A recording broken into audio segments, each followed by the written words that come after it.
There we go. Welcome to the Solomon's Corner podcast. I'm your host, Daniel Roberts. Sorry for that delay.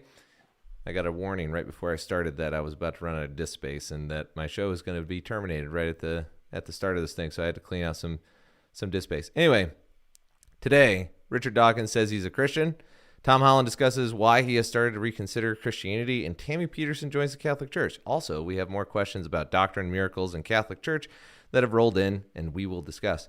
Finally, we close out the show discussing one of the best movies I have seen in a long time, and it's not woke, but it is Catholic. So, since 90% of you guys are Protestant, you're just going to be like, oh, my word.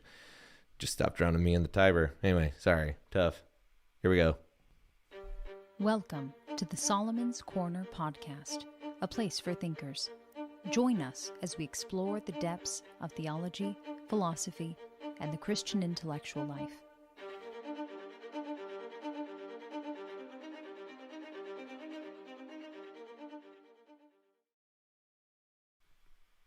Now, I also have my wife here who may or may not actually chime in. It just depends on how many comments we get. But she wouldn't go on camera. By the way, is there coffee in that crap? Seems like there is. Okay. She's already acting awkward. There we go. Didn't even put her on camera yet, and she's already like, there it is. That's how she talks every day. Can you pour it? I can't. Are you gonna bump it into your mic again? No, I'm not. I bet you Bethel's gonna be like, oh, Lindsay, Doesn't know how to. so glad you're here. Don't let your husband make fun of you on the air. Anyway, all right, so, yeah, we're gonna dive in here with some crazy stuff that happened if you were in the apologetics world at all. The God delusion continues to get more delusional. It seems as it goes on. I'm gonna take this hard drive out of here. There we go. And so Dawkins came out this past week. Richard Dawkins, the guy who wrote The God Delusion, calls himself an atheist, but anybody who's read his stuff, he's technically an agnostic because he says you can't know for certain that God doesn't exist, which, at least he's intellectually honest. Can't prove a negative and all that. But before we talk about that, I want to talk about this interview that British apologist, English apologist, I guess you would say, Justin Brierley. I haven't really listened to much of his stuff. I have some friends on Twitter who have gone on his show and whatnot, but he's across the pond, so the accents are great. You always feel like a smart Christian when, you feel like we're winning whenever you hear a British person talk about Christianity. But he had a conversation with another Englishman named Tom Holland, not to be confused with the web slinger. And Tom Holland, the historian, again, not Spider-Man, although with great power does come great responsibility, as Tom Holland discusses. But he's talking with Justin at this event, and they're talking about, is there a uptick in the belief in God? So it's just kind of funny that these two clips ended up dropping like in this order. So I'm going to play them to you in the order I saw them on Twitter, and also chronologically the way that they dropped into the Twitterverse. What's your thesis? And maybe you could start with Matthew Arnold, The Sea of Faith, and a bit about the rise of new atheism. Well, in a way, I tried to summarize the thesis of the book in its subtitle, which is why new atheism grew old and secular thinkers are considering Christianity. That's Justin Brierley on the left. Well, I don't know what it is for you guys because sometimes the mirror is off, but he's the guy with the, kind of like frosted tip look of hair, for those kids who grew up in the 2000s. Tom Holland's the one over on the right. Again. But yes, in the introduction, I reference a well-worn line from the Victorian poet Matthew Arnold from his poem Dover Beach, where he talks about, in his age, the melancholy, long withdrawing roar of the Sea of Faith, which stood for the way in which secularism, science arguably, was sort of taking the place of religious belief in his generation. And 150 years on, you could say that's only accelerated in the West. But I suppose the catalyst for me writing about a rebirth of belief in God actually began sort of with a conversation I was hosting when I was hosting the Unbelievable show with Douglas Murray, who's a sort of quite well-known thinker, opposite New Testament historian Tom Wright. And it was actually Douglas Murray who said, referencing this line from Matthew Arnold, Well, the thing about the sea of faith is that it could come back in again. That's the point of tides. What's your thesis? So one of the things that he's talking about there is there actually a revival? Now, the thing that I think is happening is that there might be a Catholic revival, but we have to distinguish that from a mass revival, not to be confused with the Latin Mass or the Catholic Mass. Just because there is a revival doesn't mean that it's going to necessarily become the majority, but it could end up increasing significantly. And I know at our parish, I was shocked. The Easter Vigil, we went to one last year at a church in South Carolina, and then we went to one this year in Ohio. And both were various sized churches, but they were decent sized churches. And the Easter Vigils, though, all had standing room only. And this is a 3-hour service that happens at night. And then I looked on Twitter and I saw that a guy in North Carolina had 1,100 people confirmed in his diocese in North Carolina. Now, the reason why that's significant is because to become Catholic, you don't just get dunked and say you believe. It's a process. So 1,100 people is a lot.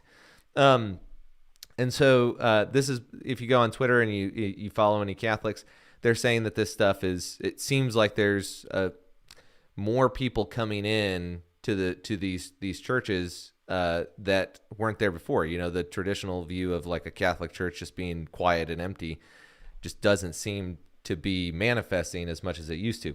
So anyway, he says this about the tides, and then Dawkins decides that he's going to say this. So maybe the tide is rolling in. Well, if there was a sign that the tide was rolling in, it might be that Dawkins says this.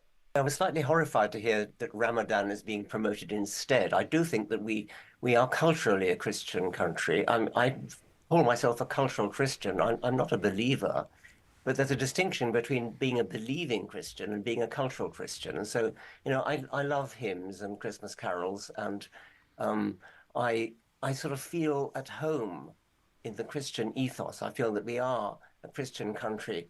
Okay, it's just weird that he would say he feels at home in the Christian ethos after literally calling everybody a bunch of delusional idiots. Just saying. It's just a little weird, Anyway. In that sense, it's true that statistically the number of people who actually believe in Christianity is going down, and I'm happy with that. But I would not be happy if, for example, we lost all our cathedrals and our beautiful parish churches. So I count myself a cultural Christian. I think it wouldn't matter if we substituted any alternative religion. That would be truly dreadful. I was slightly horrified to hear that. He sounds just a little bit like a woman who can't make up her mind, in the sense that he says that he likes Christianity. He says that he doesn't like Christianity. He says that he would like to keep all of the nice things that Christianity has, but doesn't want the commitment of Christianity. So essentially he's saying he wants a Christian booty call. That's basically what he's saying. And so, think about anybody. I mean, it reminds me of talking to, now that Lindsay's here, it's just kind of funny. It reminds me of talking to Lindsay about where she wants to go to eat, and like, Richard Dawkins it's like, where do you want to go to church, Richard? Oh, I don't know. I kind of like the gay one over here, but I really don't like this one over here, but they have the good carols. I just don't know, But anyway, but the point is that this obviously, I mean, if somebody like Dawkins is saying implicitly, oops, I may have may have made a mistake in who I was going after, because I kind of thought that this atheist utopia was gonna jump in. Were you gonna say something? Did you want to contribute? Defend yourself? No, I mean, it's entirely true. Anytime that we try to go out to eat, this is why I just try and avoid going out to eat now. I just have become a great cook, so that way we don't have to talk about it, and I can control everything. So anyway. There you go. As they say, I don't know what they say, but I can't think of a comeback right now. Back to Richard Dawkins. Yeah, back to Richard Dawkins. There we go.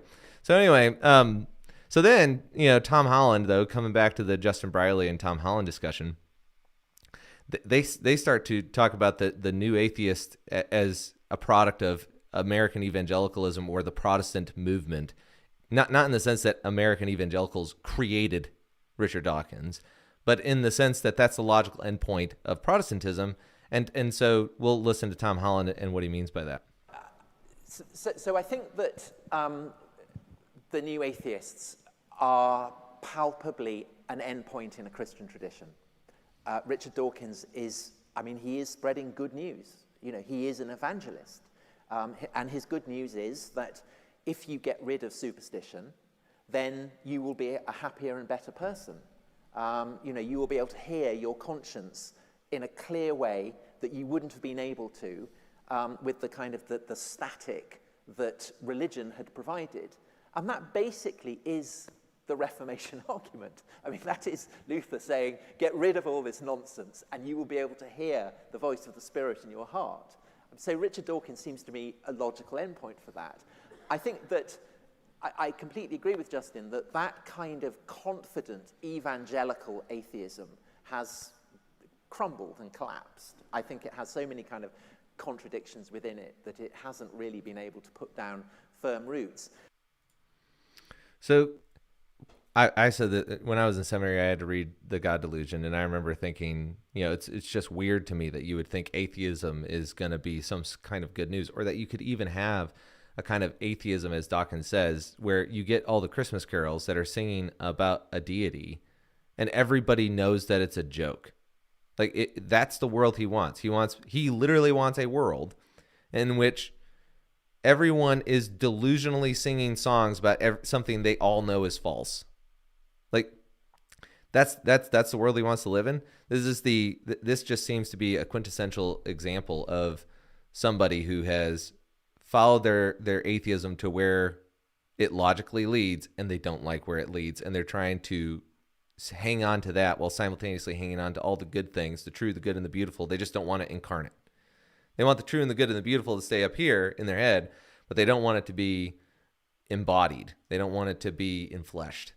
So one of the things that's interesting before we go on is that, is the tide actually turning? Is Justin Brierley actually correct? I don't know if I'm saying his name right, but is he actually correct that the tide is turning? And I think it is for Catholicism, and I think part of the reason why that is, and why these conversions do seem to be at least somewhat sincere, is because, a lot of times, growing up in the church, you'd hear stuff about somebody converting, life of drugs, the life of this or whatever, and their Christian message was about was largely around the idea of it was either implied or explicitly stated that God made their life better. That's in some way it was an implicit prosperity gospel message. And there's good things that come with becoming a Christian. There's no doubt about it, whether that's, coming into the Protestant church or coming into the Catholic church. The difference with the Catholic Church is that while, as we discussed, Tammy Peterson's miracle, or we talk about Shia LaBeouf, or even Russell Brand, who I kind of question that one as more of a kind of chasing analytics. But the thing that is unique about their perspectives is that their outlook changes to, I have a cross to bear and Christ gives me the strength and the grace to do it, versus God took my burden off my back. And it's very clear from the scriptures that Christ says, if you're going to follow me, you got to take up your cross. And the thing is, when you come into the Catholic Church, depending on who your priest is or your deacon, it's just like every other denomination. It depends on who you got, as far as to what you're going to get in terms of the accuracy of it. So you're still responsible for your own decision on that. But when you start to read the life of the saints, there is nothing about the life of the saints that makes you think, oh, well, that looks nice. There's no Joel Osteens in the Catholic Church, saints that you would read on the feast days or whatever. And I understand that there's, legends and things like that. Like I saw one on Twitter that was like Saint Mermaid of the Pirates, and it's kind of like, Catholics, what do you have to say now? So that was going around from the Protestants. I thought it was pretty funny. But when you actually take seriously, like some of the martyrdom stories especially, there's just no way that you can come into the Catholic Church and think that, oh, my life is going to be easier. It'll be better, but not easier. And so I think that is part of, it's in line and in sync with the phenomenon of why people are coming in to the church. The other thing that I wanted to touch on too is this idea of the new atheism spreading the good news. There is an assumption, and we'll talk about it further on, that if you get rid of superstition, like Tom Holland said in that clip, if you get rid of superstition, you'll hear your conscience better. But the problem is that if you think about your conscience, it's a habit that's formed. If somebody has a lot of anxiety and they keep feeding that anxiety, they don't have a healthy conscience. If somebody does evil things repeatedly and they start small and they get bigger and bigger and bigger, eventually their conscience goes away. So the question is, okay, well, if that's the trajectory of the conscience, then how do we actually get it back? How do we come back from that? And the way that happens is usually an encounter with the divine. And that is what happens. It doesn't have to be a capital M miracle, but it could be something that is highly subjective that leads to a objective truth. And so we'll look into that a little bit more. But before we do that, there's just one more thing to make clear as we continue this conversation, is that, Michael Knowles is the one who said this first, that I heard him say this first, which is, those who look for signs and wonders are foolish, but a foolish generation is the ones who don't recognize them. That's a paraphrase. He says it better than I do. And I think he got it from like a priest or a bishop or something, so it's even better from them probably. But it's important to understand that we're not Indiana Jones looking for the next big thing. But if we don't recognize when God is moving in our life, then we are going to take a harder road than what we should. And it will be harder, not because life itself is not difficult. It's going to be harder because you won't have the grace to endure. So Tom Holland continues and he says, I'm not sure that the new atheists are having an impact. And this is the reason he says. But I think that what certainly in Britain, I mean, maybe less so in the United States, but certainly in Britain, what we have now is a situation where most people simply do not know enough about Christianity or the Bible, even to be against it. Richard Dawkins and new atheists are always dropping verses from the Bible to prove that God is. Oops. There's a hotkey. Hold on. We're going back.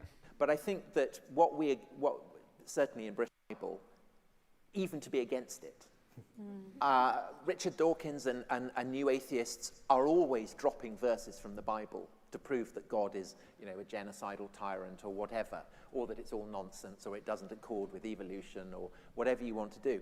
But people now, by and large, generations growing up, I think the mass of them they don't know the Bible at all. They never read it. They have no familiarity, even with the most basic stories, the Good Samaritan or the Passion or Exodus or any of these things, David and Goliath, stuff that has been part of the mental furniture of people in this country, certainly for 1,000 years and more. And that is a massive, massive change. Now, so let me know what you think in the comments. Do you think he's right? Do you think that people don't actually have knowledge of the Bible anymore? I definitely think that is true. In fact, I was looking at my analytics and I was surprised to see that actually most of my audience is between 20 and 45. I expected, no offense, youngins, but I thought that they would be a little older. So, but I do think that he's right, that you are starting to see that there is just a basic biblical illiteracy. The stats bear this out across Catholics and Protestants. They've both done their own studies on their own primary doctrines, and they see an illiteracy about what they believe. There was a famous one that was done in the 2010s or something like that by the Barna Group, and things appear to have only gotten worse. And this leads to a question is, okay, well, what are they going to what's actually going to bring them back?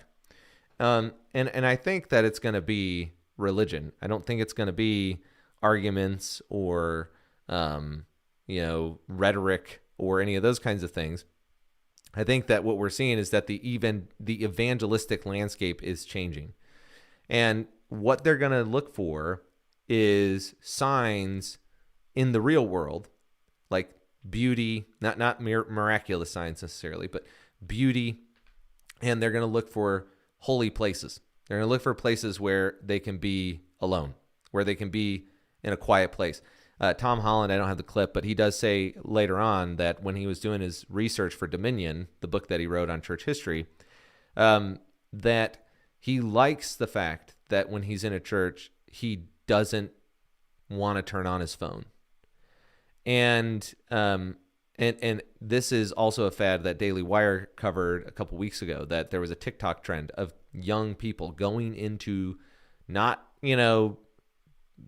congregationalist drums and loud churches, but into old churches, quiet churches where it's just quiet, like you can hear a pin drop. That's what it's like when you go to our Catholic church during the week. It's like you walk in there, it's absolutely dead silent, and there's just people praying in there. It's one of the most beautiful things you'll ever see. So I think that it's not that those seeking a miracle will find nothing. It's that I think that people are going to be looking for something. Like they might be looking for some sort of supernatural sign. But if you're just looking for a miracle, that's what I mean to say. If you're just looking for a miracle, then your faith is going to be pretty shallow, because miracles can't. You have to check your desire. If the issue is, well, I want a miracle so that I can know the truth. Well, God may not give you one because he wants you to have faith. And so the thing is that but those who are seeking salvation, I think those will be the ones to find the grace and to bear their cross. And this isn't some sort of reverse psychology that you play on God, where you're like, I don't want a wife and I'm happy and therefore I'm ready for you to give me a wife. That's not what I'm saying. I'm just saying that the heart attitude does actually come into account, and part of that is recognizing that you're the only one who knows your intention. So as we look at the rest of the question, is there going to be a revival? Miracles aren't enough, and miracles only happen because they're ultimately to get you to the next step in God's plan for your life. They're not meant to, be something that you've got, plastered on your wall and that you brag about to your friends or those kinds of things. So I want to keep going here though and talk about Tom Holland's experience. So last week we talked about, or a couple weeks ago, we talked about Tammy Peterson. She's now in the Catholic Church, and we'll look at Jordan Peterson's response at the end of the show. But Tom Holland's, kind of unexpectedly at this, at least from what it looked like on Twitter, decides that he's going to, they ask him, where are you at in this whole process? Like, you seem to be an ally for Christianity. You seem like you have you want Christianity. You're like Dawkins, but even more friendly now. Dawkins is kind of friendly now, but Tom Holland actually wants Christianity way more than Dawkins does.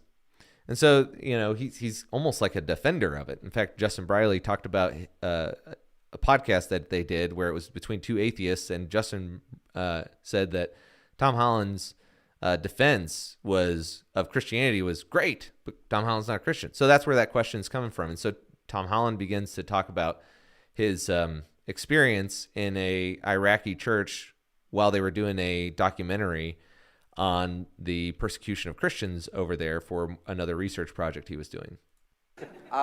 So we ended up in this place, and it was incredibly hot. There was a kind of stench of death hanging over it. There was ruins everywhere. There were, tripwires and bombs, and it was awful. And the admiration I feel for war correspondents who keep going back to these kind of places over and over is off the scale, because I will never go back to somewhere like that. But there was a church. So I just want to highlight this is not like he went up the road. I mean, he is in a very dangerous place when this happens. And that'll be important in a minute. We went to this church. It had been built by Armenian refugees from the genocide in the Ottoman Empire. And then they'd come here, and then fresh genocidal enemies had turned up. So they've had a very bad run. And in this church, the Islamic State fighters had demolished the altar with power drills, and they had toppled over the font, and they had pulled down all the icons and smashed them and jumped up and down on them.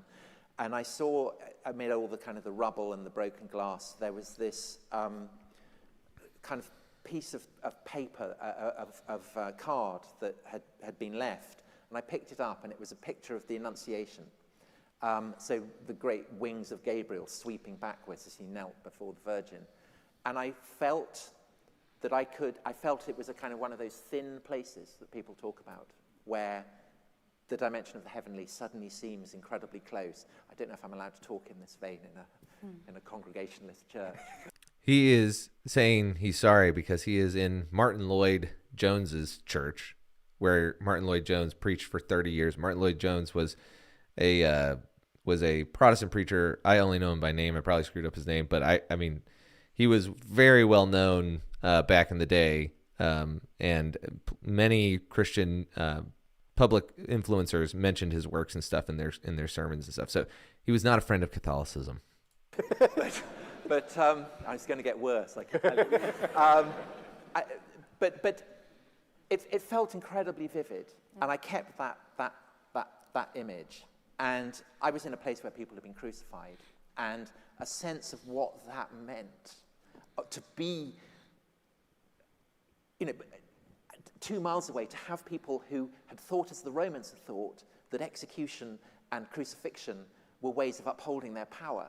That's the power, that's the signification the cross had for these people, not as a symbol of the power of the weak over the strong, but the opposite, power of the strong over the weak. And it was, it was kind of existentialist abyss opened up before me. And so I think I was, for that reason, very open to the sense of angels' wings brushing overhead in this desecrated church. I mean, I was dehydrated, I was in a mess. I can come up with all kinds of Dawkins-esque reasons why I felt like this, but it was a very vivid, real feeling to me, and I kind of cherish it.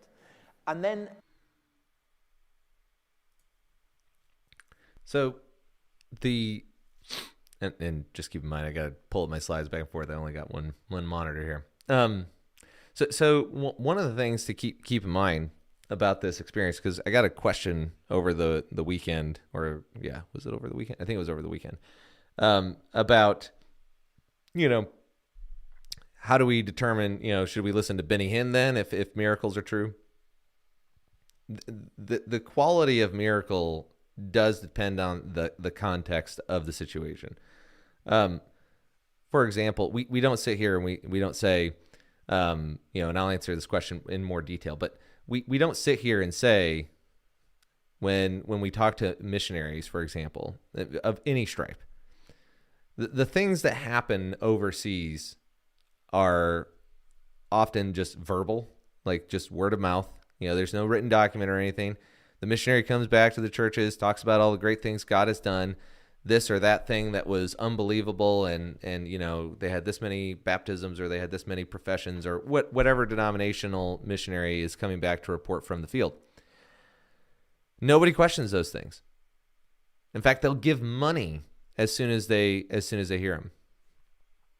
But the moment an atheist influencer who is suddenly having what they call an encounter with the divine, many Christians are skeptical of it because they are looking at it and trying to determine, well, what doctrines does your testimony implicitly confirm or deny? And so we'll come back to that, but one of the things that I think is really, really important here is that he says, I can rationalize it. I could rationalize it. We kind of get on some of the people in Jesus's time as if like, oh, man, alive. I mean, Jesus is right there and you don't believe. If I saw that, I would have believed. But the thing is that most of the miracles were relayed to the Pharisees or the Sadducees a lot of times by word of mouth. Take the blind man, for example, who Jesus heals and sends back to the temple to present himself. Well, the Pharisees are like, well, wait a second, has he always been blind? They start interrogating the persons or whatever. This happens.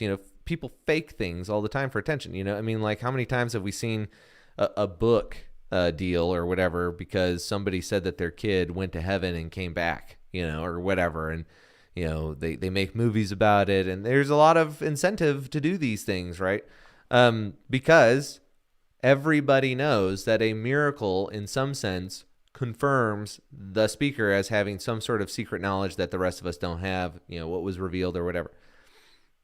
Well, a good indication of whether or not somebody is, speaking some sort of divine truth or not, is by doing so, are they going to suffer more or are they going to be rewarded more?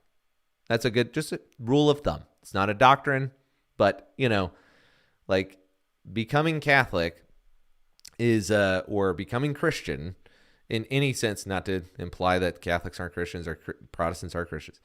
But if you're going to convert to Christianity, and you're going to do it and adopt all the teachings of the Catholic Church, which is what you say at your confirmation, your life's not going to get easier. It's going to get harder. But if you just go around and say, yeah, I did this, we all know scam artists are there. But more on that later.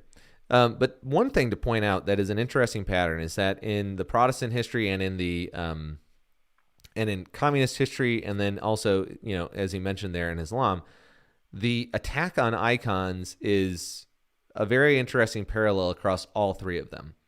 The communists would go in and destroy churches and destroy imagery. If you read, and they'll do this even with historical icons, not just religious ones. If you read Mao's America by Xi Zhanfleet, she talks explicitly about the fact that one of the things that convinced her that Mao was wrong was by coming over to America after several years, like 20, 25 years of brainwashing in Mao Zedong's China. She came over to the United States and she still struggled to let go of her communism because it was hard to find a job. And she thought Mao's actually right. And one of the things that helped her understand that Mao was wrong, according to her book, was the fact that people had preserved statues of like Abraham Lincoln and Benjamin Franklin and George Washington, and their houses had been preserved. And she has a section in her book dedicated to thanking the people who preserved these historical sites because she could touch them and feel and see that Mao was wrong. This is one of the reasons why whenever you conquer a group of people culturally or militarily, you go through and you destroy the symbols of the previous culture. This is just what people do. And so when we look at communism, they did that. Protestants did that. In fact, if you read this book by an Anglican called the Anglican Spiritual Tradition, there is a great first 30 pages in that book about the challenges of being a Catholic priest during the oscillation back and forth between the different theological positions in the royalty and how it was impacting rural churches. And first they got to throw out all their icons, then they can bring them back, and then they got to destroy them, and then they got to bring them back. And so then I believe it's Queen Elizabeth comes in and comes up with this, Catholic liturgy, Protestant theology kind of approach. And that's the Anglican Church. Now, when we come back to, Islam, they're doing the exact same things. They're taking down the altars, they're destroying the icons, they're doing all these crazy things. And the thing to keep in mind about Catholic churches, Lindsay was actually reading this to the kids this morning, so correct me if I'm wrong, but that what this book she was reading to the kids said, Catholic cathedrals are supposed to be like walking into the Bible made of stone and glass. And I have a personal story with this. My kids, when we were in the Anglican Church, there was this scene, and I think I've told this before, but there was this scene of the gospel, the Stations of the Cross, essentially, on the wall in stained glass windows. It was a high Anglican church, and my daughter was only 4 years old, and everybody understands that kids like images more than words as they're younger, and then as they get older, the word becomes more powerful. I mean the spoken word, not just theological words. And she is looking at the window and she says, "Dad, that's the gospel." And she was 4. And, we had, I had no idea that or maybe she was 5. I can't remember exactly. Do you remember her age roughly at that point? Yeah, she would have been 4. Yeah. So she was like 4 years old. And I remember realizing in that moment, because I'm your kid my kid was asking questions at 4. And I asked questions at 4. You can ask my mom. It's true. And so I was kind of surprised that these images were what had really helped solidify what I had told her.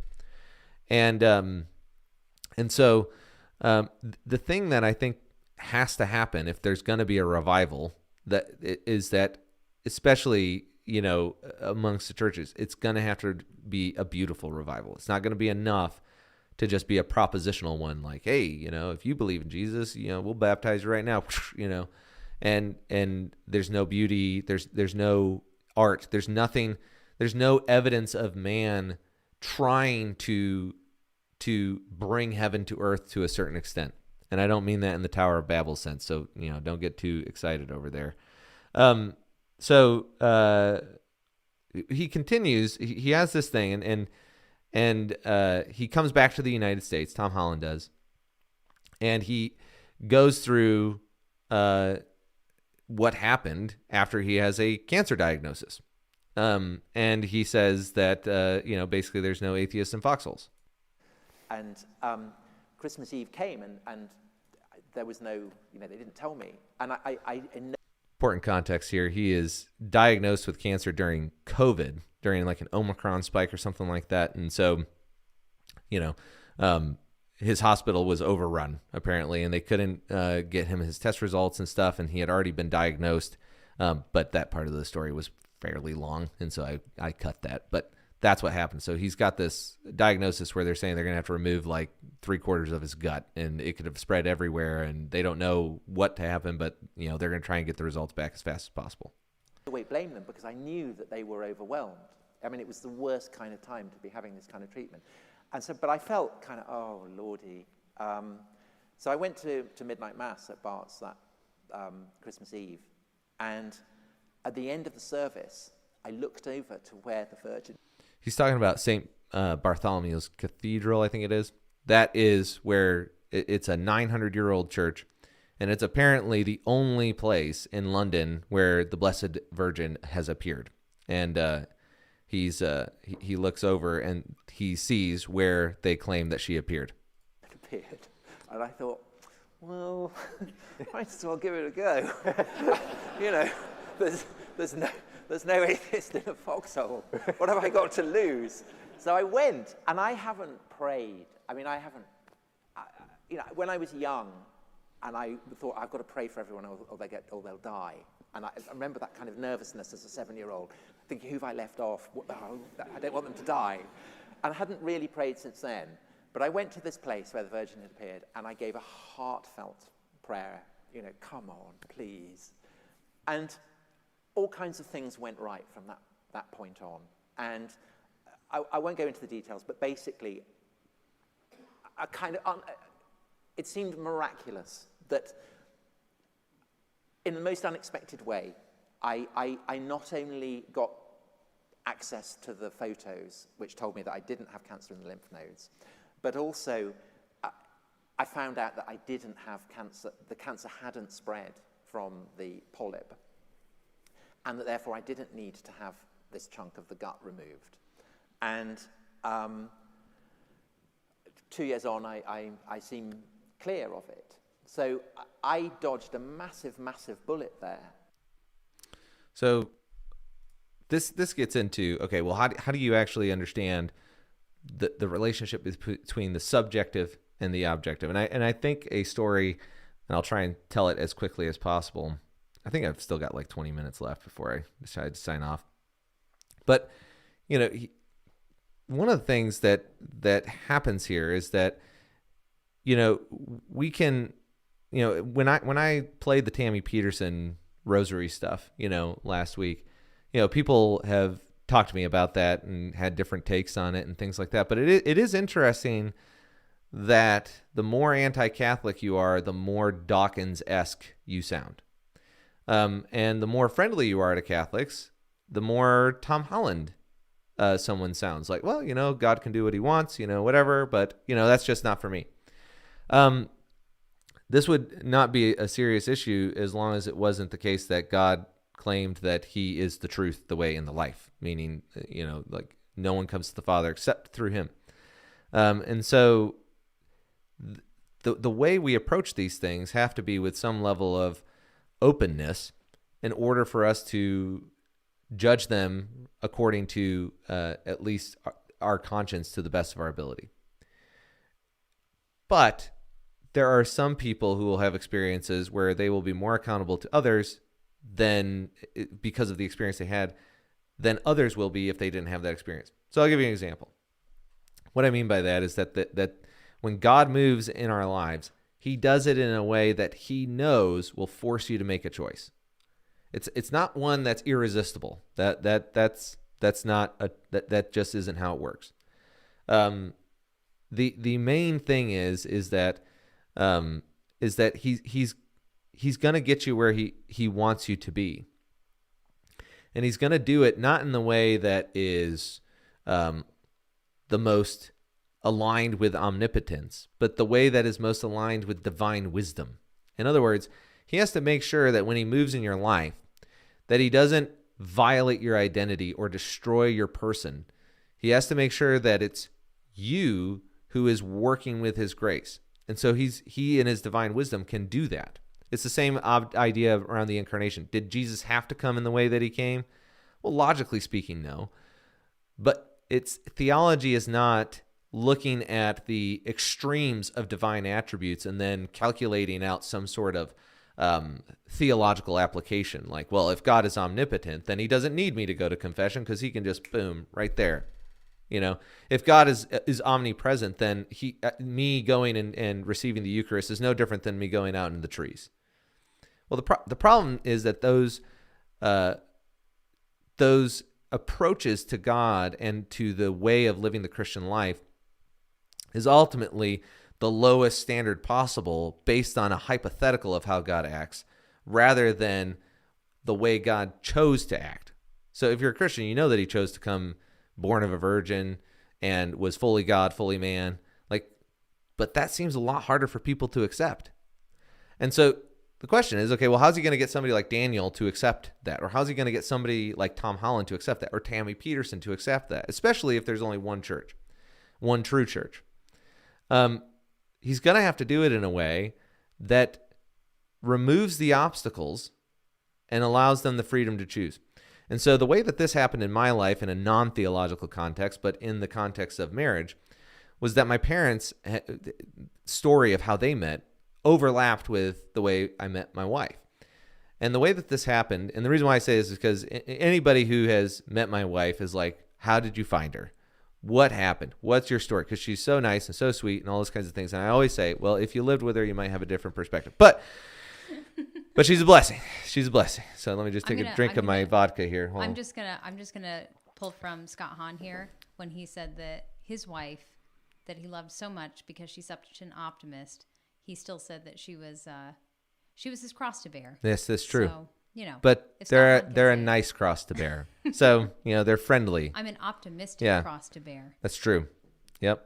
It could be worse, she says, as she breaks my back. Anyway, so the thing is that my mom wanted a man with a big Bible. And so we would joke as young perverted kids, like, yeah, okay, Mom, yeah, big Bible, whatever.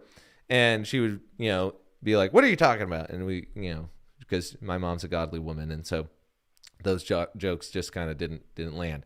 But anyway, so we would joke about that. And for years, I mean, we joked about this all the time. And when I was in college, a lot of my friends would ask me, so like, why don't you have a girlfriend? What are you waiting for? And I'd say, well, I'd like a good looking, nice Christian girl. And they'd say they don't exist. And I would say, well, I think they do. And I'm waiting for one of them. And I found one, and her name's Lindsay. But the way that I came to the conclusion that I still remember when I realized, like, I think she's going to be the one I'm going to marry, was not because she checked every box on my list, but because of the fact that, and I did have a list, full disclosure, because that was what I was advised to do. And by my parents, it worked for them. And so I was like, well, they have a good relationship. I'm going to do that. And I have a good relationship. It works. You just need to make sure that you whittle it down to a Twitter post, don't go with 30. That's what I did when I was in high school. I had 30 things, it's like a Christmas list, checking it twice, And he did not find me. No, I did not. So. Yeah. So I guess my list meant that my first list was a naughty person. So anyway, but then, I trimmed it down to Christian, athletic and, wants to have a family or something like that. I don't know what I like what I got. I can't remember what the list was, but anyway, it's kind of when you have a car that's lasted forever. You're like, I don't remember where I got this thing, but man, it was a deal and the salesman was great. So what ended up happening is that Lindsay and I were talking, and she said, "Hold on, my phone's ringing. I gotta find this thing." And she, reaches into her purse, and I'm like, "Yeah, that's fine, whatever." And there's a lot of things that check the box. Like she had a commitment ring, I had a commitment ring. She was a Christian, I was a Christian. We even talked about like kids on the first day. She was like, "Man, I would love to have a family, like big one. That'd be great." And then her phone rings. And I'm sitting here going like, okay, she's a nice girl, whatever. Now keep in mind that I had this image in the back of my head of that I didn't realize was there, of my parents and what they said they had looked for in each other. Mainly this big Bible story that was constantly there. And she reaches into her purse and she's digging around. She can't find it, so she pulls out this big, huge Bible. It's like massive.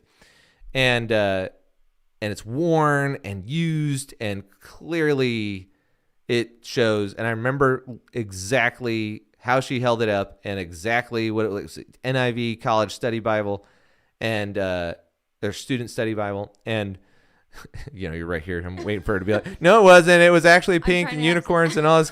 I'm trying to have some self-control. Yeah. I was about to say it was a student study Bible, not a college study Bible. Yeah. I felt you whispering. See what I said? Yeah, optimist, but also rebellious.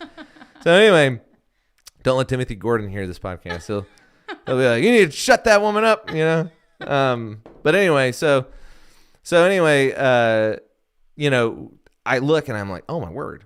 And immediately I think of my parents' story. Now, if I were to tell you, yep, and then we went to the chapel and got married and you'd probably be like, "Well, that's a little weird," but that is what happened. I'm just kidding. That's not what happened.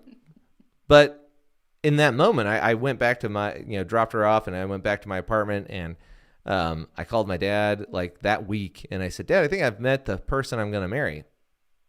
And he said, "Well, you should propose," because my dad proposed after 2 weeks. And I said, "I can't do that, Dad. It's a different time, all those kinds of things." But the reality was that was the indication that I should follow this path wherever it leads.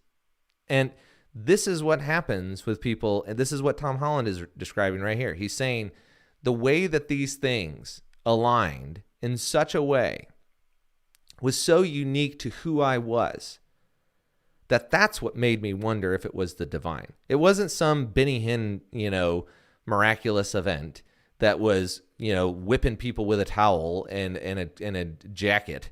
It wasn't comical. It was incredibly private, incredible. There was no salesman there for Christianity. And this person has an experience where we have to understand that, like, this is what they did. This is what happened. And the thing is we can look at those events and we can say, well, they didn't happen because of X, Y, and Z. We can approach it as Dawkins, or we can approach it the way that the people who said, "I believe, help my unbelief," and see where it goes. And so he continues talking here. As a Protestant agnostic, the idea that I had a Marian intervention seemed to me so sublimely funny. I thought, well, if it's true, God has the most wonderful sense of humor. And I kind of like the idea of a God with that kind of sense of humor. And I hug to myself the thought that I've been touched by something that utterly transcends every prejudice that I would have against the possibility of it happening. Not just that it is supernatural, but that it is, essentially kind of medieval, Catholic, everything that I would view myself as not being. And God, so funny. What a trick to pull. And so I'm in a kind of liminal space. So pray for Tom Holland, because he's obviously wrestling with God at the moment. Maybe you should read Jordan Peterson's book. But anyway, it's coming out later. It's a free plug, Jordan. If you see me, reach out. Let's do an interview. Anyway, but the main thing is that when you look at this story, and this is why I think it's important, is that we have to understand that God does break into people's lives. And he does break into people's lives, oftentimes that are public figures, because they're sometimes the best ones in order to cause other people to sit there and say, well, wait a second. Like, why would God do that to this like this person's story that's really interesting, you know? And at the end of the day, this is what happens with St. Paul. St. Paul is on the road to Damascus. He's a educated individual, and God breaks into his literal vision and blinds him. And again, these are all encounters with God that, you know, we can interpret them how we want. We can say, no, you know, it was just dehydration, Tom, and all those kinds of things. And in fact, in a earlier clip, Tom says, you know, he talked to professional Christians, basically. And all of them kind of were just like, okay, yeah, that's interesting. You know, that's weird. And I'd be curious to know how many of them were Catholic and how many of them were Protestant. Because I know plenty of Catholics who would hear this and be like, whoa, what? Like, that is crazy. And they just jump right into the miracle territory. Definitely the case. And there's no way that this one, in my opinion, is nearly as explicit of a miracle as Tammy Peterson's. I mean, I know plenty of people who have watched the Tammy Peterson testimony and said, yeah, that one I don't have a place for in my worldview. I need to think about that. But Justin Brierley closes out the event with this clip here on the fact that we are coming into a time where imagination is going to have to be the primary beachhead, so to speak, where Christians actually launch their evangelistic efforts. I think there's a few things. I think, as I said earlier, I think the imagination is really important. It's important to engage that. And my fear is that if we try to too much present Christianity as just a very sort of follow this formula and sign on the dotted line at the bottom, that might work for some people, but for a lot of people, you've got to start somewhere else than at that sort of head place. And for me, it is about connecting with people's heartfelt kind of desires and longings and emotions. And I think, you know, a brilliant example of this was C.S. Lewis, because he was very good at doing the rational apologetics. He did that with, you know, Mere Christianity and The Problem of Pain. But what we all really remember C.S. Lewis for is the Narnia stories and the way in which they created a world that people wanted to exist, where, you know, who hasn't knocked on the back of a wardrobe just to check if there is a land of talking beasts and this wonderful wise but not tame lion who rules it and banishes winter and, you know, good overcomes evil. And the point that Lewis made, even in the books, was, well, what if that world really does exist? And there, Lucy, you'll know him by a different name. So I think it's about returning to that imaginative core of Christianity, not sort of just not letting the atheist basically set the terms of the conversation. And I agree with that statement. The question is, what doctrine do you have that permits this kind of imaginative approach? If you were to take Pilgrim's Progress, for example, my wife and I have talked about this several times, that it feels more Catholic than it was now that we are Catholic, than it does Protestant when we were Protestant. And, you know, the reason why I think some of this is the case is that the closer you get to Catholicism, and you see this with Luther too, he didn't want to like get rid of everything, but he did still have an appreciation, for example, for Mary. In fact, all the reformers, for the most part, still had an appreciation for Mary. They all thought she was a perpetual virgin, for example. And, you know, there is this, the closer you get, the more beautiful Christianity gets, the cathedrals and there is no doubt that the Orthodox Church and the Catholic Church have the most beautiful churches in the world, no, bar none.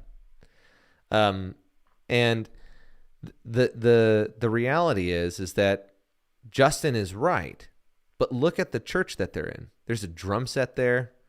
They're sitting where the word of God, the thing that's most important to them, is supposed to be preached, and they're doing a casual interview. And I can remember, and I've said this before to people as we were coming into the Catholic Church, I can remember being a young kid running around in my Baptist church and remember being told, do not run in here. It's a sacred place. It's a place that you are supposed to be respectful and reverent. Now, I was young at the time. I didn't understand where that concept came from. And then I became Catholic. And I was at a parish where the priest was adamant that we be silent in the presence of God because they believe they have the actual body, blood, and soul and divinity of Jesus there in the Eucharist. And in the same way that Catholics took pews from the Protestants, sacredness and sacred spaces and reverence came from the Catholics because they were the ones who started this. You didn't have the Reformation until after, and even the Eastern Orthodox, they came out 1,000 years, and they still have reverence. But now we've lost our reverence. Jesus is basically your buddy. He's not the king of the universe who decided to slay evil with a cross, but by death. I remember talking to somebody when I worked in a running store. They came up to me and they said, "Hey, what do you?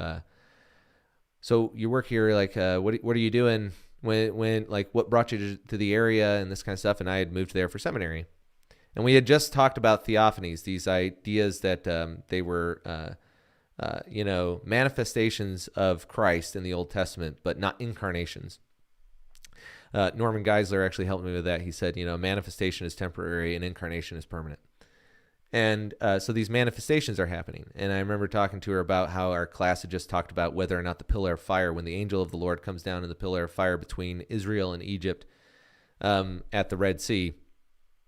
I remember talking to her and realizing that I had to change my perspective on Jesus because he was someone who loved me, but he was somebody to be feared. And that he was a warrior king, that he was somebody who was going to fight for his people. And she broke down and into tears and just started crying. And she gave me like an extra tip. She bought like $200 pairs of shoes, and she gave me even extra money. I mean, we didn't even have a tip jar. And she said, you have no idea how much I needed to hear that. The thing is that if we don't have doctrine that allows for the imagination to run, then you're going to end up with basically mysticism and Gnosticism over here, where everybody makes Jesus in their own image, and they don't have any authority, so they just bark at everybody about how they're wrong because their interpretation of the scripture doesn't line up with theirs. And so you're sitting in cafes and you guys are just fighting it out, duking it out, but there's no authority to judge between you. Or you end up with a hyper-rationalist approach to Christianity where you're in a maybe congregationalist church with an elder board or a deacon board, and the people who intellectually cannot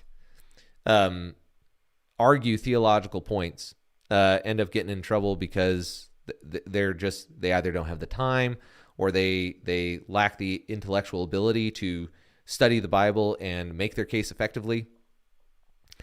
Whereas if you're in a proper church where there is liturgy, there is ways to worship, and Christ is truly present there, then it doesn't matter what phase of life you come from. Everybody can kneel before the King.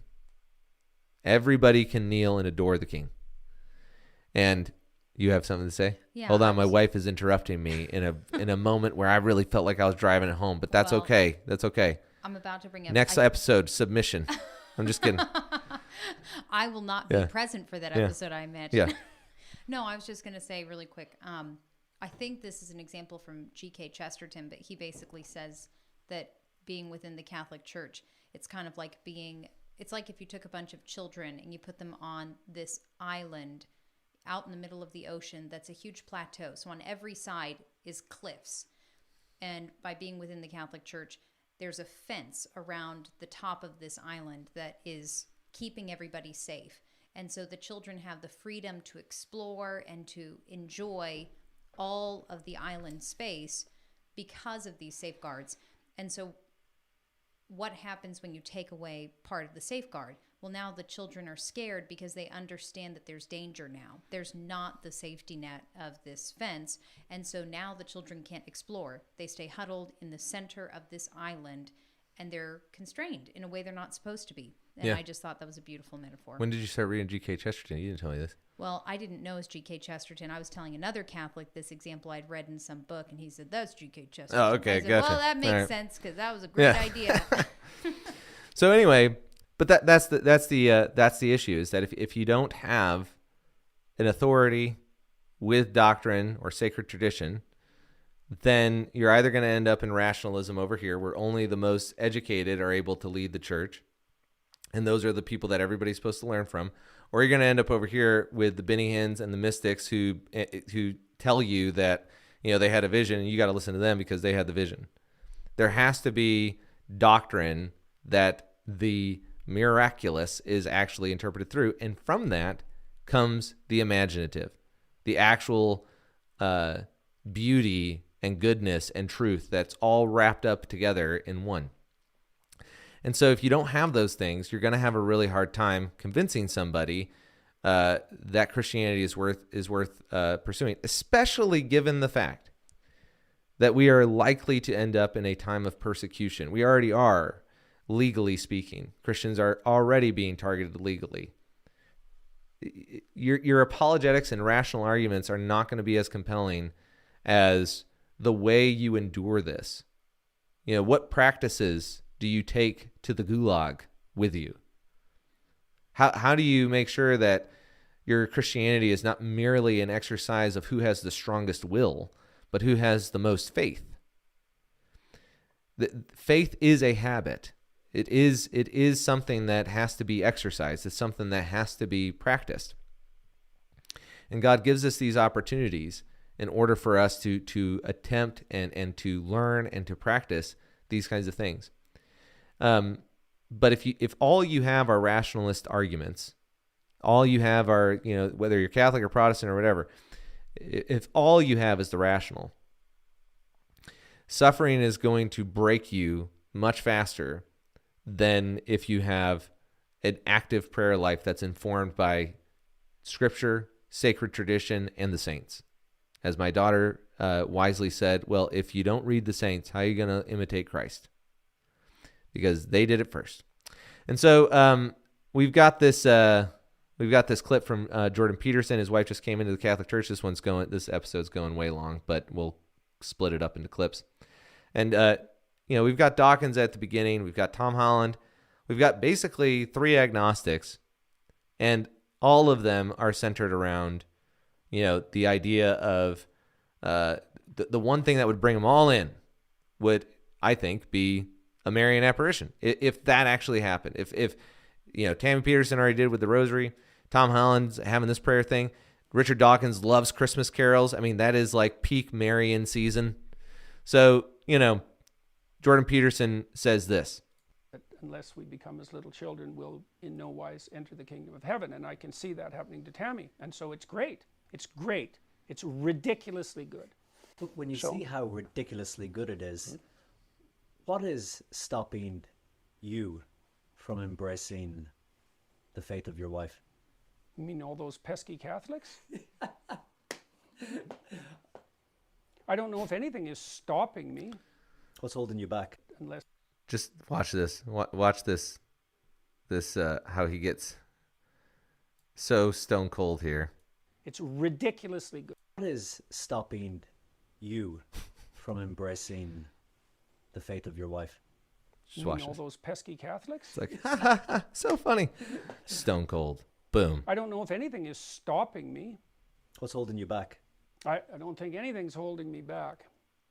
Everybody's got their own destiny. And so, Is it in yours? is it in mine? I would say it's unlikely. But Why do you say unlikely?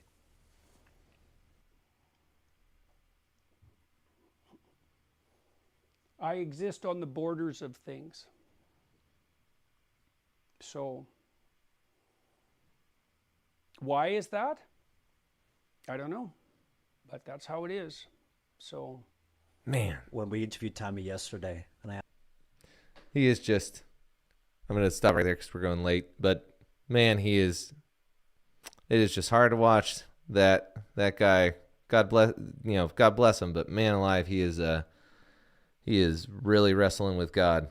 And again, like his wife, I mean, her story is hard for anybody to rationalize. But Alexis de Tocqueville, America's philosopher and France's Catholic, he said this: only minds freed completely from the ordinary preoccupations of life, minds of great depth and astuteness, can, with the help of ample time and attention, penetrate such vital truths.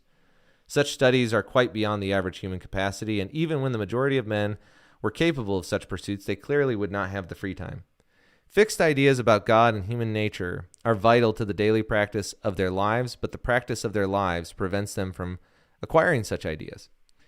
And so Alexis de Tocqueville is essentially saying, we don't have the ability for everybody to learn to the degree of Jordan Peterson. And this is back in 1836.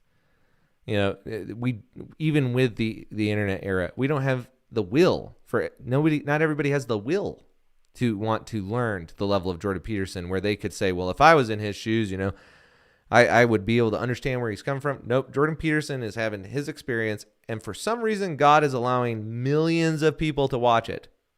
Millions of people. That's the other piece of the context here.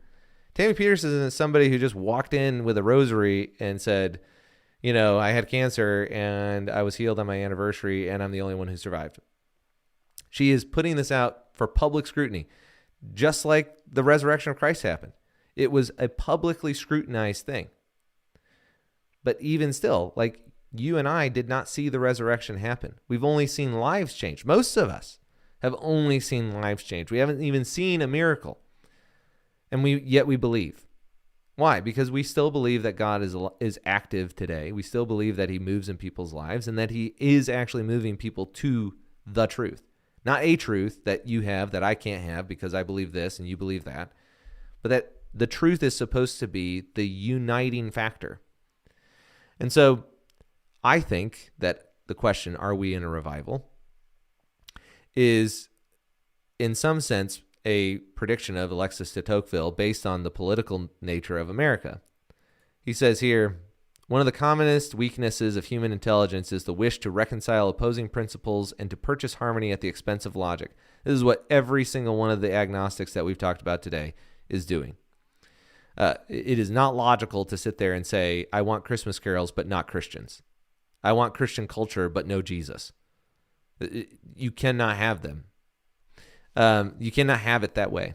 It's not Burger King. Have it your way. Is that Burger King? Yeah. Yes. Religion is not Burger King. Okay. There's you can get the Whopper your way, but you can't get Jesus your way. Okay. So my wife laughs at all my jokes. They're good jokes. Yeah, it's true. Yeah. I wish Twitter would get on board. It's like, man alive, I dropped some hot tweets the other day and nobody's retweeting except for the bots. So, and we all know what that means. It's not a real woman, okay?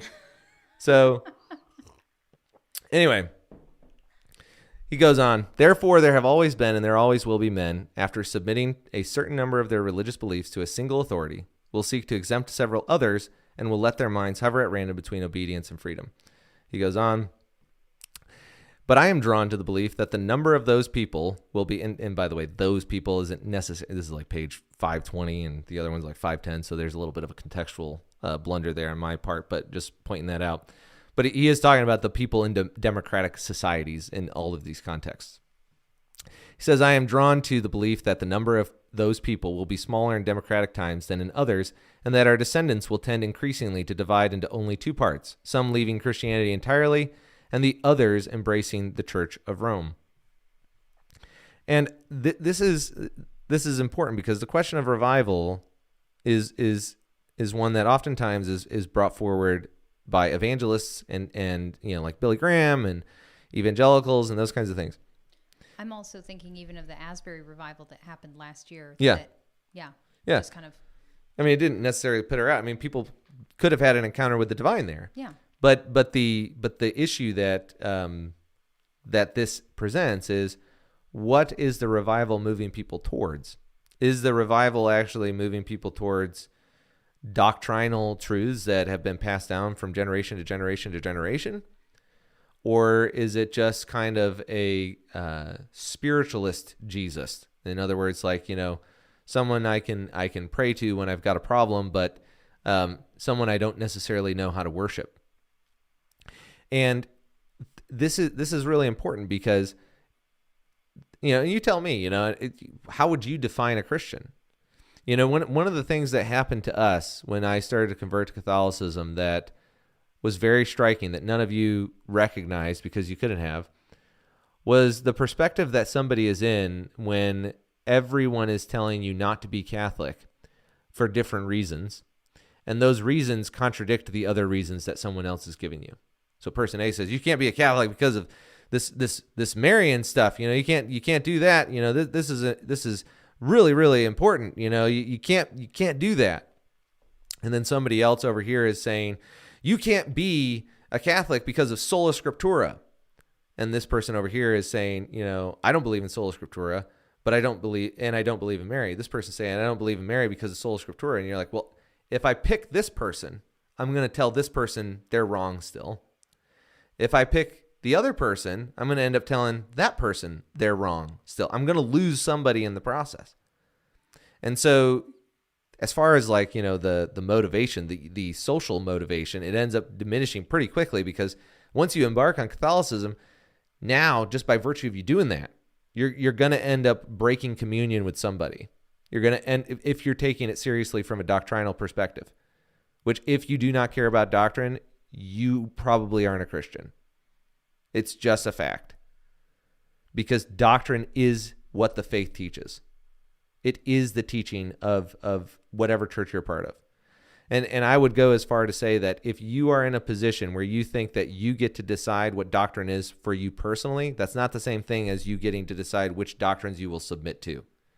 You're going to serve somebody.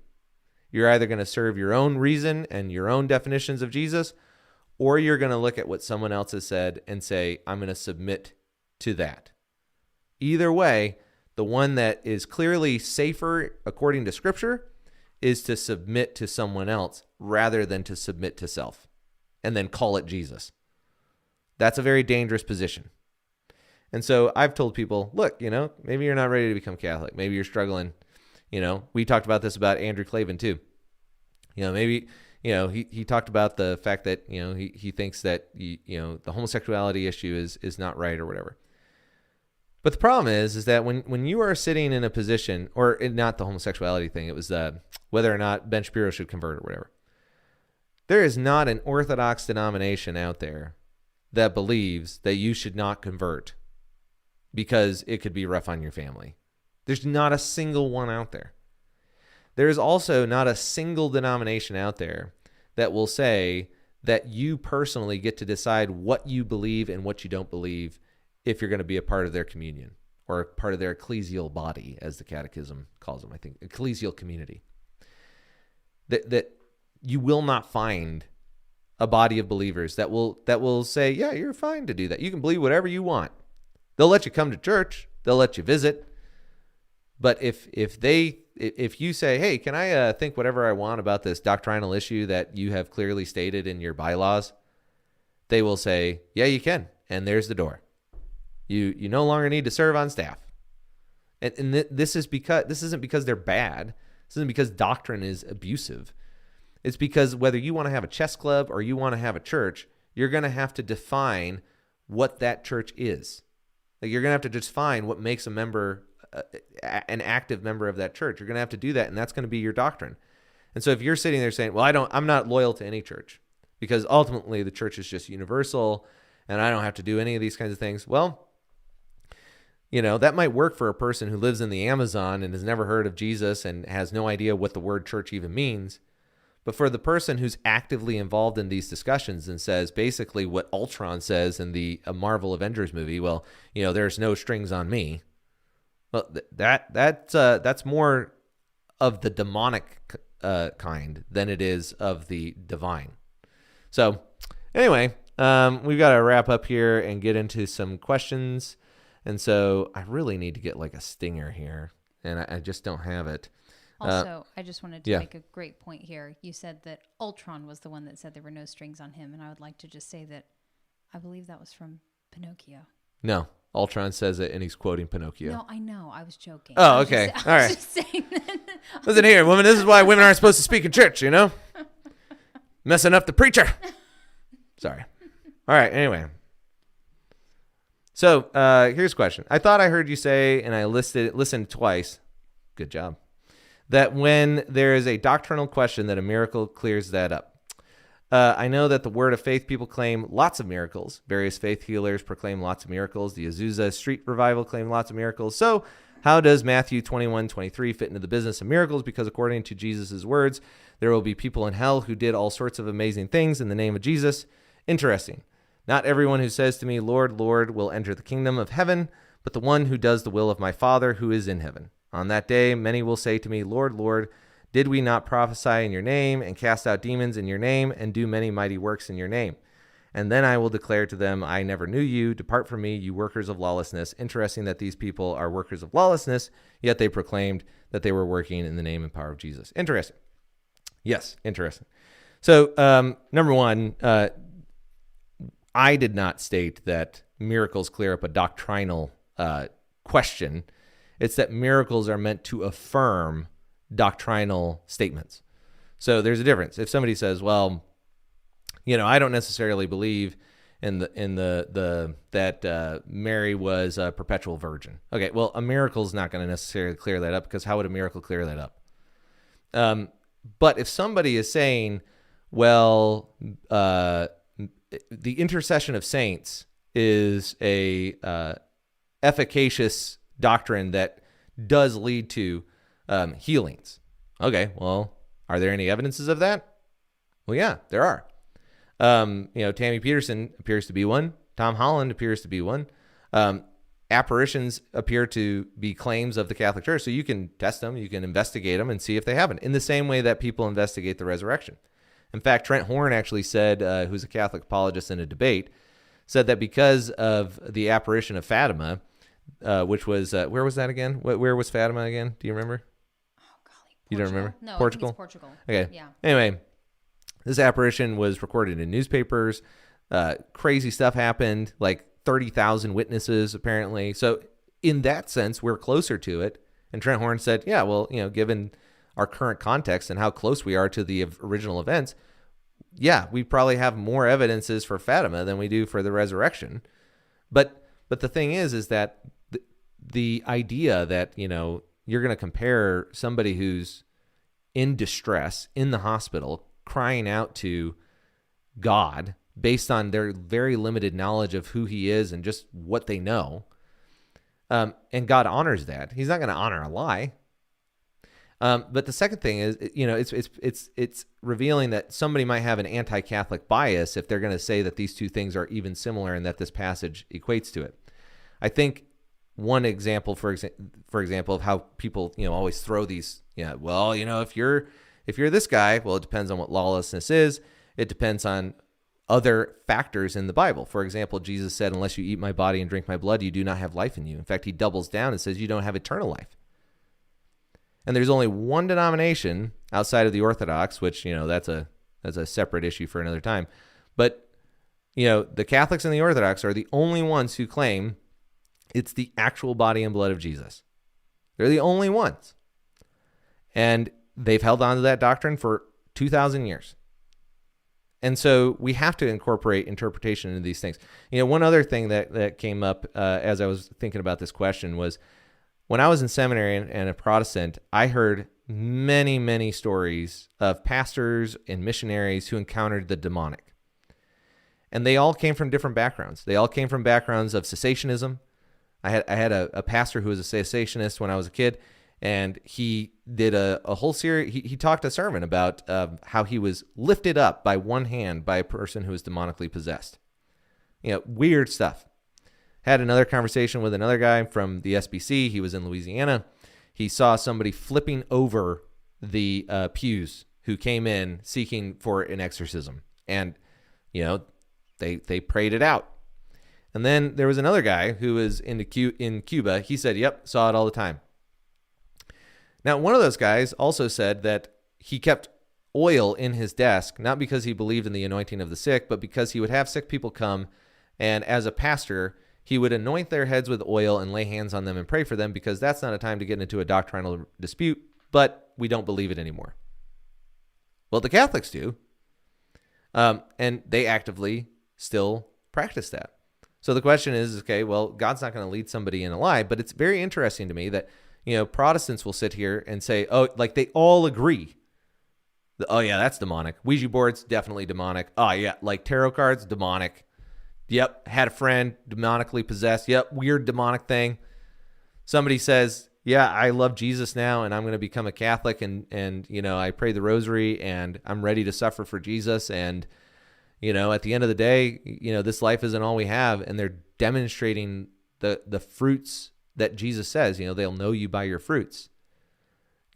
Judge rightly, Jesus says. But it's also important to note that this is stated before the New Testament is actually canonized. The New Testament will not be canonized for another 350 years, or, well, until the Council of Trent, really. But they don't start actually assembling this thing until 300 years plus.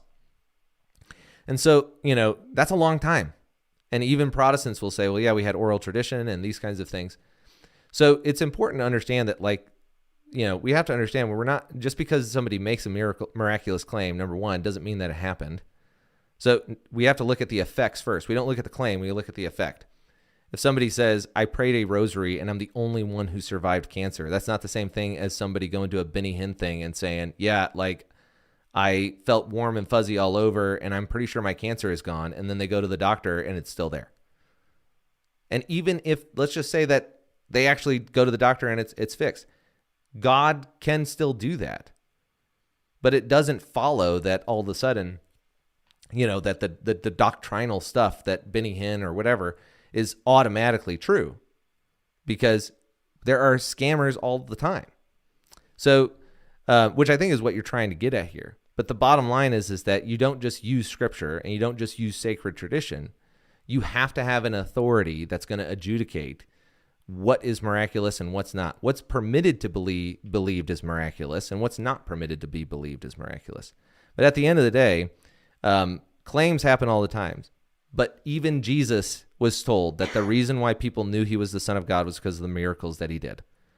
So the question isn't, do miracles actually confirm the doctrine or this sort of statement or this church or that church? The question is, did a miracle actually happen? And then from there, we have to ask the question, okay, well, what would it entail? And so people will say, well, Protestants have miracles and Catholics have miracles, so I guess they're both right. Well, the difference is that if there's a Protestant miracle that happens, generally speaking, it's just affirming that God existed and that God heals and that he loves, which is exactly what the Catholic Church has. Even the Benny Hinns and stuff will say, God loves you and he wants you to have a good life. And, Catholics will say God wants you to have a life of abundance and all those kinds of things. But at the end of the day, when we're actually looking at the miracles themselves, like the resurrection, we know that the resurrection was what Paul said was the reason why we believe Jesus was who he said he was. So there's no question here about whether or not miracles confirm or deny doctrines. The question is why do you think the Marian miracles are, or why do you think that somebody praying a rosary is not a miracle? And that's a better conversation to have, rather than pulling up Benny Hinn and acting like he's the same situation. All right, moving on to the next question. If narrow be the way and few there be that find it, I think that's a Bible verse thing. The narrow be the way and the sentence is messed up. How do you reconcile being Catholic with the fact that it's the largest Christian denomination in the world? Well, Catholics don't believe that everybody's just going to make it in. You have to be a faithful Catholic. Mortal sin takes you out of a state of grace, and that's not a good situation for the salvation of your soul. And so the reality is that, denominational size doesn't necessarily mean that everybody in that denomination is actually saved, which I've heard is the position that every denomination, I've never heard a denomination not say that. I've been to so many different denominational churches where pastors will say, there's some among us who don't really believe. And Catholics have the same situation. How many people go up and receive the Eucharist in mortal sin because they don't think it's the actual body and blood of Jesus? Or don't believe that mortal sin is actually really even a thing. Like you basically have to murder somebody in order to come into mortal sin. Or, somebody who's super scrupulous and thinks that, I dropped a mug and so now I'm going to hell. At the end of the day, God is the one who's going to judge based on what people knew and what they did with that knowledge. And so being a Christian is hard. I mean, read He Leadeth Me. I mean, he denies the church, God, signs the papers, all these things in the gulag. It's only by God's grace that he survived. Because if he had died in that state, we can't say for certain where he would have ended up, but it wouldn't have been likely heaven. So the thing to keep in mind is that, again, I would ask a Catholic priest on this one. I'm not a Catholic apologist. But I understand why friends of mine, especially since this started off as a Protestant podcast, would have questions about, what I actually think about these things. But, this is also where I think, purgatory comes into play too. That, people who were sincere in their beliefs, and really sought Christ to the best of their ability, the Catechism says, while the sacraments do convey grace and are efficacious in their grace, God is not bound by the sacraments. And so it's ultimately God who decides who goes and who doesn't. And it's his prerogative. In fact, the Catechism says, we know of no other way other than the body, other than Christ, other than Christ to enter the kingdom of God. Is a paraphrase, but that's what it says. But it doesn't follow that God couldn't, based on his divine wisdom and omniscience, that he couldn't allow somebody in because he's also just. And C.S. Lewis, who is, he says this in The Last Battle, he has a character in there, and he says, that ultimately this character is essentially a Muslim who decides that the false god that they're, well, I don't know that he could represent multiple characters, if you know, let me know. But, he ultimately fights the demon that's trying to deceive everybody. And he goes and he dies in the process of fighting this demon. And when the kids end up in Narnia's, in heaven. Aslan's country, thank you. When they end up in Aslan's country, they see him there and they're like, how come he's here? And he doesn't even know why he's there. But he's happy that he's there. And I think this gets into also the idea of the rewards in heaven. A lot of people don't talk about that, but there is going to be a hierarchy in heaven. Like, not everybody's going to have done as equally good of a job. So the best way to describe this is on the talents. When you have the 5 talents and the 3, I think it's the 2 or 3 talents, and they multiply them in the 1. And one of the things I say on this issue is, well, imagine if that was reversed. Imagine if the guy with 1 multiplied it to 2, and the guy with 3 or 2 or whatever it is multiplies his to 4 or 6, and the guy with 5 buries the 5. Well, given the reaction that the master had with the guy with the 1 and burying it, basically saying you're going to work this off and all this kind of stuff, it's like a bad deal. Is it any wonder that that the 5 person, the person who does the 5, that he would not have a harsher judgment given what he had been given? And Christ says it's very clear: to whom much is given, much more will be required, and to whom less is given, less will be required. It's a paraphrase, but the bottom line is that this principle exists. That heaven isn't going to be like a Marxist utopia. Like, people are going to have done better jobs than others. Martyrs are a prime example of that. So anyway, I do not think that we have a lot of time left. I have gone way over. I'm going to work on doing that more, but we will talk about the movie review next week. If you want to go watch it beforehand, it's called The Miracle Club. It was a really good movie, very Catholic movie, but I highly recommend, and make sure you have a tissue with it. But I'll explain why I think that was a good movie later. But otherwise, I appreciate you guys being here and listening. I saw a lot of people coming in and out, and so you guys have a great week, and I will talk to you later. Keep thinking.